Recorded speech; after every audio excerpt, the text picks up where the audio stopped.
I want to welcome you to day 6 of week 2 of our study on revival and evangelism.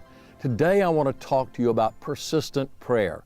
Often when we start praying for revival and praying for evangelism, we live in an instant generation and we want revival to come right now. You know, we started this study, 21 days is coming up, and we wanted to have revival when this 21 days is up. It doesn't work that way. You've got to give yourself to a life of prayer, of praying persistently and not giving up. Jesus spoke a parable to that end about a little widow lady who was persistent to an unrighteous judge, and because of her persistence, he gave her what she wanted. And then Jesus said, this is the way you are to pray. You're to pray persistently. That's very interesting because Jesus wasn't comparing God to the judge. We may be like that little widow lady, but God is righteous and God cares about people. That judge didn't on those two accounts.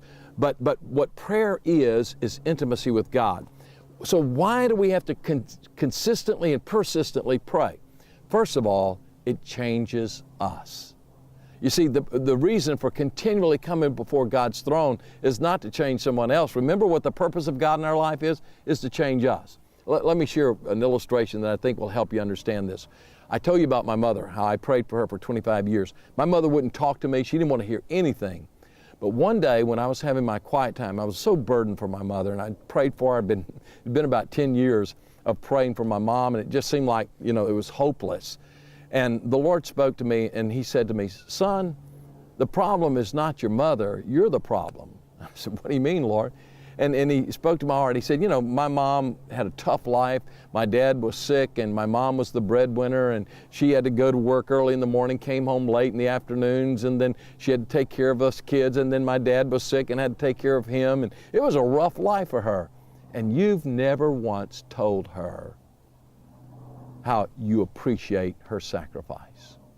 And man, I was convicted in that prayer time. I called my mother on the phone and I said, Mom, I just need to ask your forgiveness. I said, I've been an ungrateful son. And there was silence. I didn't know what she was going to say. And she said, Sammy, I can't tell you how much that means to me. And from that point on, my mother started opening up. It took a long time, but she started opening up, and I began to be able to share Christ with her. You see, I was praying for her, and God showed me something about me. So the purpose of persistence in prayer is not necessarily to change the person you're praying for, but as you pray, as you come into God's presence, God's going to change you, and He changed me. So pray, believe, don't give up. Now, I want to encourage you to do something. I talked to you about your testimony yesterday, and to write out your testimony, I want you to write out something else. I want you to make a circle. And in that circle, put you. You're in that circle.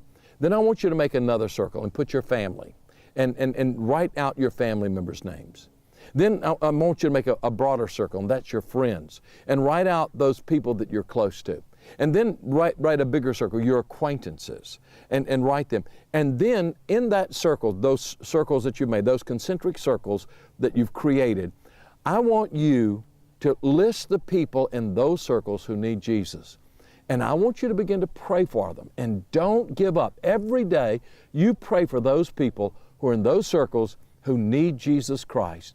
And you persist in prayer, ever how long it takes. If it takes 5 days, 5 hours, 5 years, 25 years, and you pray for them until God answers that prayer.